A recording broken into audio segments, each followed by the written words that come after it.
Welcome to the Tech Talks Daily Podcast, where you can learn and be inspired by real-world examples of how technology is transforming businesses and reshaping industries in a language everyone can understand. Here is your host, Neil C. Hughes. Welcome back once again to the Tech Talks Daily Podcast, and a special warm hello to the new wave of listeners that we have coming to this show. I get a little report from my podcast host, so I know that we've got more listeners in many countries scattered all over the world. You really are scattered in every single continent. It's amazing, and it's a pleasure to have you on board. Now, I do know that many of you out there are going to be working on achieving those new goals that you set for yourself in 2021. And some of you might even be thinking about investing heavily into a new website. But did you ever stop to think about what goes on under the hood of that website? Because it's all very well having that nice, shiny, cool-looking web presence that looks amazing. But if people can't find it, it doesn't convert or doesn't function on multiple browsers and devices or is a little slow, you've just wasted thousands. And that is just one of the many reasons why I've invited today's guest on the podcast. And he is Justin Christiansen, and he is a self-proclaimed numbers junkie and digital marketing veteran.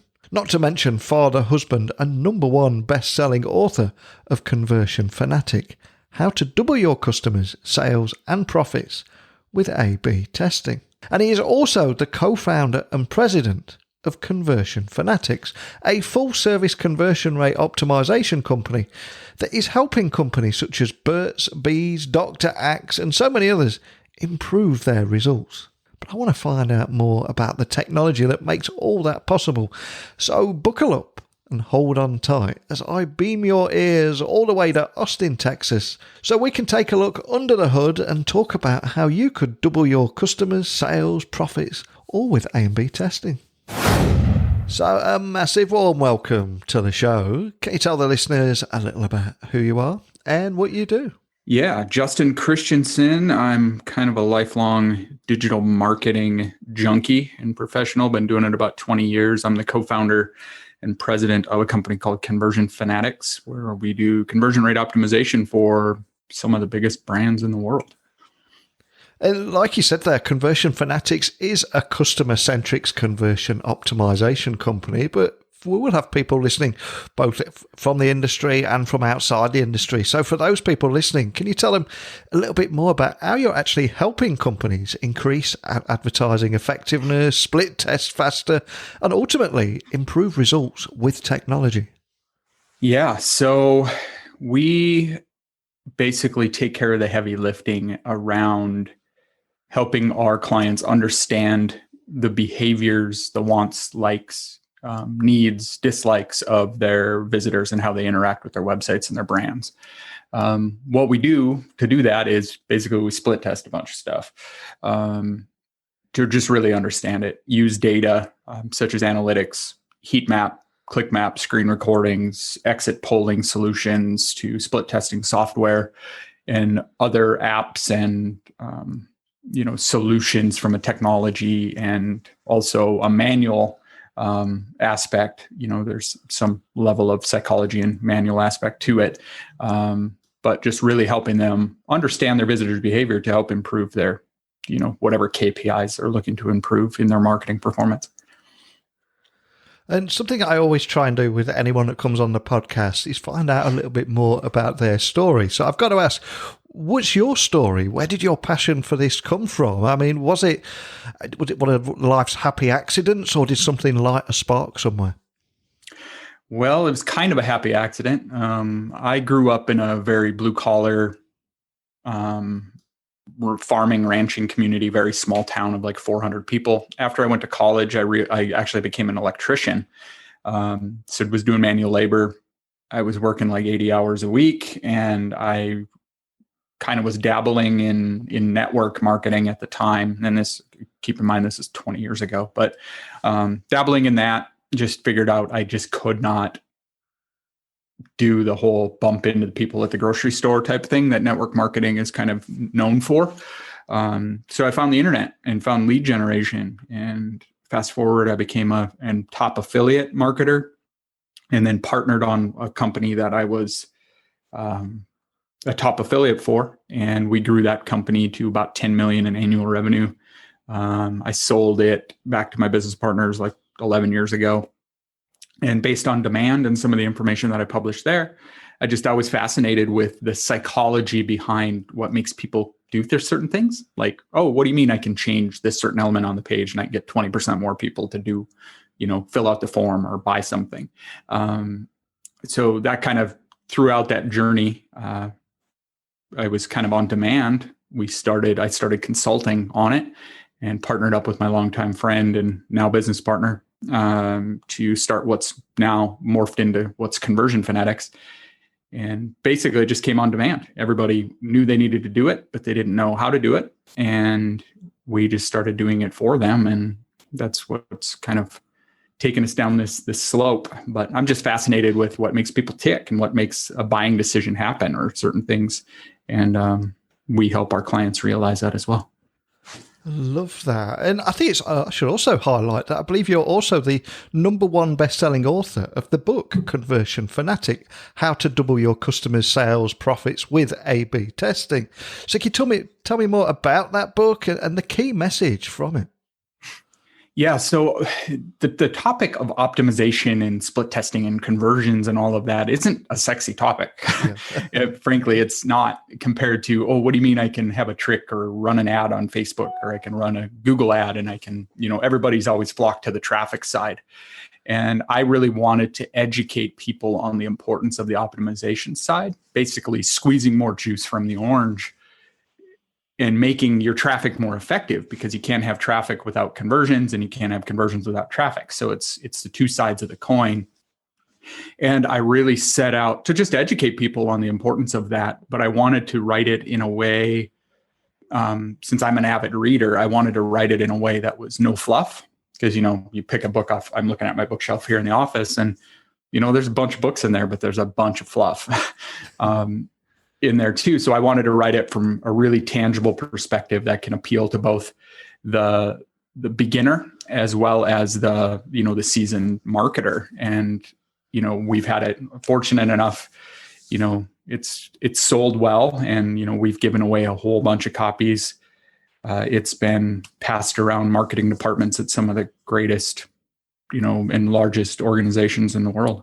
I think very often we see people that go out and buy a new shiny website. They'll pay a developer, etc., or a digital agency to create that website, and they'll fill it with content, but it performs poorly. And it's something that I see time and time again. So on the subject of website performance optimization, is it something that you're finding is often neglected by businesses? And if it is, can you expand on why, and also why it is so important? Yeah, so we get this a lot. Companies will come to us, be like, yeah, testing and optimization would be cool, but I've already engaged with this company to redesign my site. I'm like, well, are you basing that on any data or anything, or are you just designing it because it's new and shiny? And oftentimes it's the new and shiny. They think the next app or plugin or the new style landing page or some big overhaul is going to magically fix all their issues. When it's generally the opposite of that. And what'll often happen when we get into the optimization process is you end up with a new website at the end, but it's based on data and it's based on visitor behavior and your likes and needs.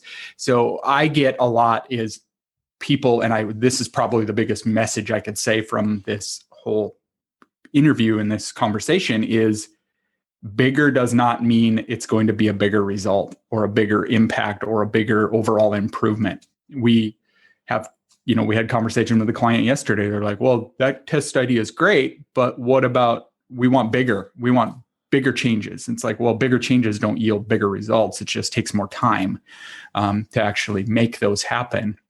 And if you're doing it strategically, you're going to know, what holds weight in the eyes of your visitors, what moves the needle, what makes them, get out of bed in the morning and face the day, and what solves their problems. And you're going to be smarter as an entire company because you're going to know what your visitors and your customers ultimately want, in terms of how you position your marketing towards them. And the more you can understand that, we've seen 20% reduction in customer support complaints just because we were better able to answer a question on site. or we were, better able to, position a certain element, or we figured out that they really respond to a certain type of social proof. And then we, can leverage that in other areas, such as your advertising and even support and, all of your correspondence. You can leverage those learnings. So it's a vital piece of the puzzle if you want to really grow and scale. And I look at it more than just the button color raised or lowered my conversion rate. I really try to understand why something is performing the way it is, and helping the customers understand that you don't infinitely grow your conversion rate. It doesn't just infinitely go up to 20% or whatever. I've been doing this a long time, and I've yet to hit 100% conversion rate at a scale. So it doesn't infinitely go up. It's just a matter of how is it impacting the global structure of your marketing performance. And if you can grow and scale with mitigating the downside, because if you turn on more traffic, you're going to get lower conversion rate. So it's a matter of moving all of it. The ships rise, all ships rise in high tide. So you want to kind of move everything as a holistic picture. Something I ask a lot of the times on this podcast is, are there any myths or misconceptions that you come across in your line of work that you'd like to finally lay to rest today? Because I suspect there's going to be a couple. Yeah, I mean, I mentioned one a little bit ago, is bigger is not always better. That's probably the biggest one. The other one is there are no magic bullets. There's no magic fairy dust that you can sprinkle on a marketing campaign that's going to, help you scale any faster. It's a methodical approach. It takes time. Oftentimes in our marketing world, I have the saying that marketers ruin everything, because it's really the case. And, the fluff and the hype and the easy and the easy button and the magic pills that you can take, just don't exist. I've been doing this long enough to understand that it's a methodical approach that you need. And if you can be patient in that process, and most people in our instant gratification world are not patient. I can order something right now off of Amazon, and in 2 hours, they're going to be knocking on my door.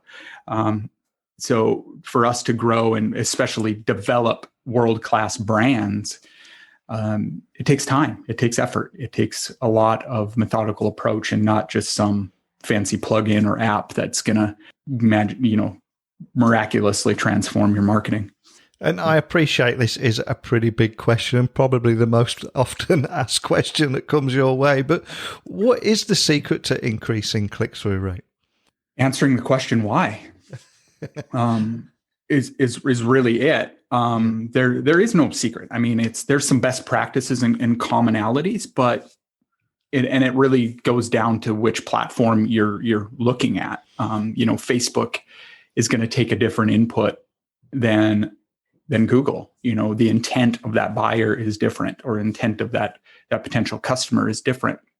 So to increase click-through rate is, obviously you've got to pique curiosity, you've got to solve a problem, and it's different for every business. But I like to say it's kind of, and I took this from Perry Marshall, who's, widely known for his Google Ads prowess. But I interviewed him, and in his book, 80/20 Sales and Marketing, he talks about the bleeding neck syndrome. And that's really it. If you go into the emergency room with a broken leg, you might be sitting there for a little while. But if you come in and you've got blood squirting out of your neck, you're going to go to the front of the line. So what is that bleeding neck aspect of your customers? What keeps them up at night? And how can we appeal to them in different phases? So click-through rate is kind of a loaded question. It's a big one, but it just depends on also what phase your visitors are in. Have they interacted with your brand before?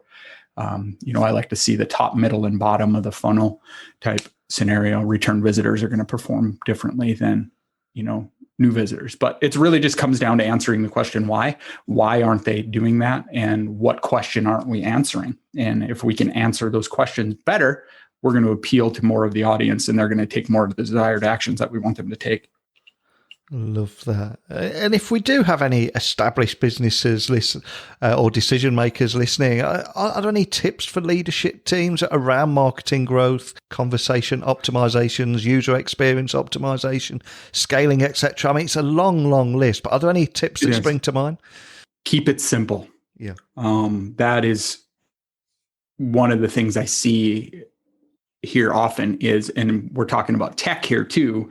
This is your podcast. So, is so often people think that just the next app is going to solve all their problems. But it generally causes more issues than it helps.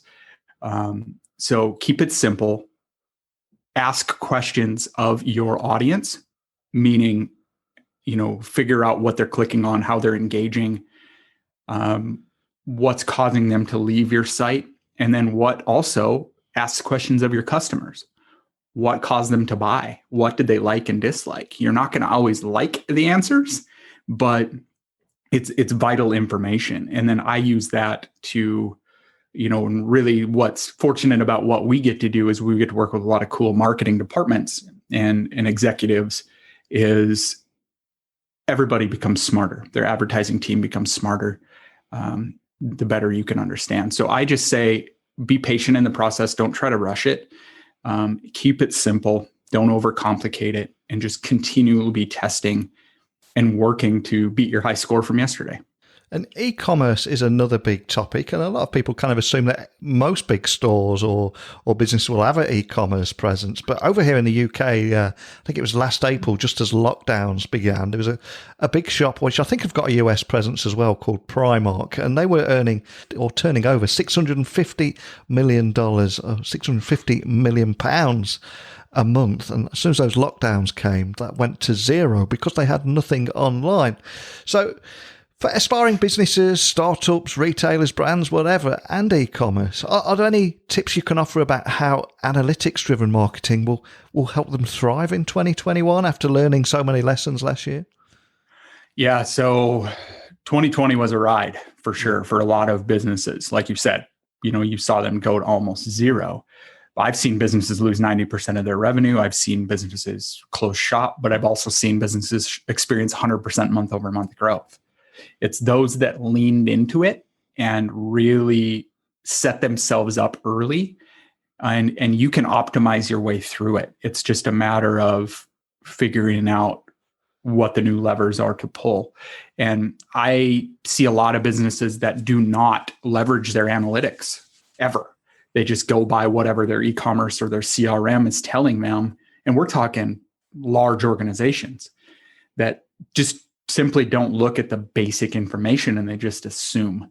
And in marketing, assumptions kill. You can't just say, oh, hey, look at that business. They're a great business. They must know and have it figured out. So I'm going to do what they're doing.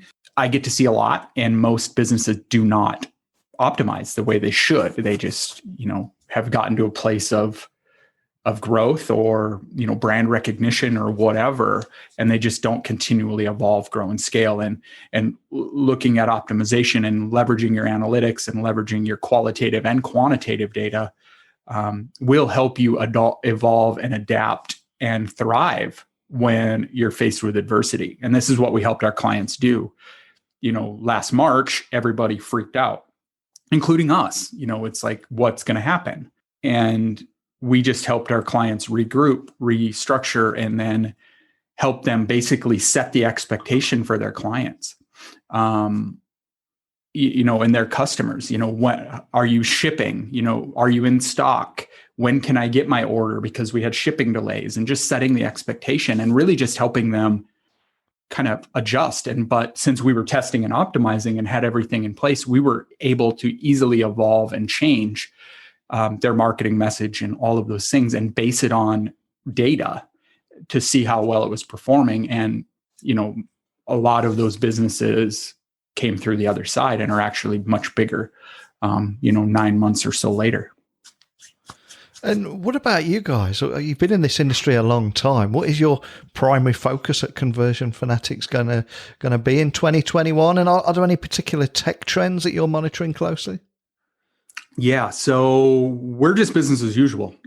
For us, we're just trying to evolve as much as we can and deliver better services for our clients. And that's really what keeps me up at night, and what, keeps me motivated every day, is just how can we be better? And COVID and the pandemic and all of that forced us to be better. And we're probably stronger than we ever were. So we're still in growth mode. We're bringing on new clients weekly. We're trying to better deliver for our existing clients.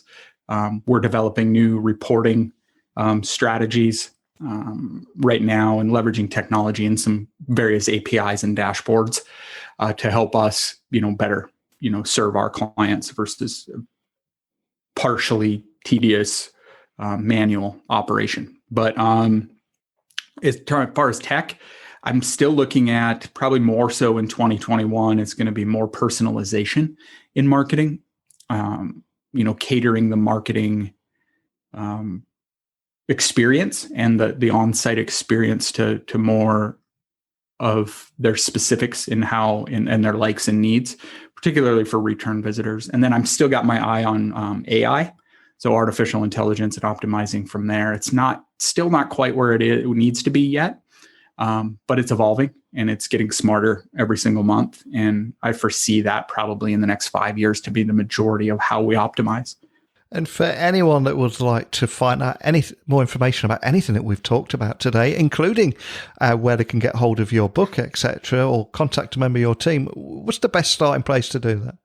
Yeah, you can just find, I'm on pretty much every social media channel, primarily Facebook and LinkedIn, but you can find more information about us by going to conversionfanatics.com.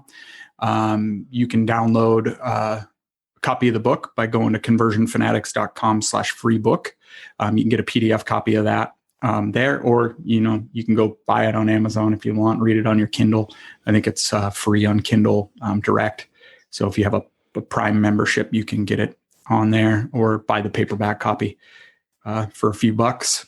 And you can find me on social by going to onespotsocial.com/Justin Christensen, all one word. And that has a link to my YouTube channel and, our company page and my direct contact information if anybody has any questions. Excellent. Well, I'll add all those links to the blog posts that will accompany this episode, including the link to the book and a video from your YouTube channel as well, so people can find you nice and easily. But more than anything, just a big thank you for coming on today and just sharing that bigger overall perspective than most, but especially when it comes to marketing and business growth. It's such a hot topic at the moment. We've all seen a few bad examples, but it's great to hear someone with so much experience and expertise just sharing that with everyone today. So thanks again for coming on. Yeah, thanks, Neil, for having me. It was a pleasure. I'm just looking on the Customer Fanatics website, and it says there that competition is on the rise, advertising costs are going up, and target market buying habits are changing. And in order for you to evolve and adapt quickly, you need to take testing seriously, because you need to test fast, and you also need to test often, so you can effectively grow and scale. So I cannot thank Justin enough for coming on here, sharing his story, and also how they take the burden off you and do all that stuff that goes on under the hood for you. Because I suspect there isn't a website out there that doesn't need improving. And as an ex-IT guy, that approach to testing and how critical it is will always be a subject close to my heart. And it's great to hear Justin hammer home those points today, and also, like I said, share his story with us today. But I also want to hear your story, your experiences, whatever it is you've got to share, even if it's just a question for me or you want to come on the podcast, anything at all. Email me now, techblogwriter@outlook.com. My website is techblogwriter.co.uk. Keep them coming in. Maybe we can right a few wrongs together and learn a few things together, even though we're scattered all over the world. So all that's left for me to say is a huge thank you for taking the time to tune into this podcast every day. I do know it's a big ask to when you see it drop every single day, because there'll be some subjects that interest you and some maybe not so much. But I hope you enjoyed today's, and I'll be back again tomorrow with another episode and another area being transformed by technology. But it's time for me to go. So until next time, don't be a stranger. Thank you for listening to the Tech Talks Daily Podcast with Neil C. Hughes. Remember, technology works best when it brings people together.